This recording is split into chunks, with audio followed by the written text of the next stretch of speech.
تحياتي للسي عزيز شليح كاتب العام الاتحاد العام للشغالين بالمغرب والدفاع عن حقوق السائق المهني.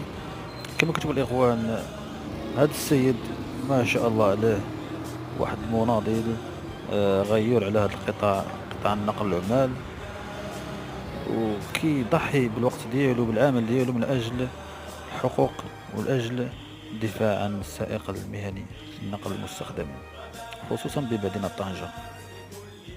كما كتشوفوا الإخوان، وكنشكر أيضا السائقين اللي انضموا إلينا في هذه المظاهرة. كما كتشوفوا، تحية السي عزيز شليح مرة أخرى، وتحية جميع الحضور وجميع المناضلين الأحرار، وتحية للأمن الوطني اللي كانوا حاضرين في هذا العرس الكبير اللي كان بمدينة طنجة.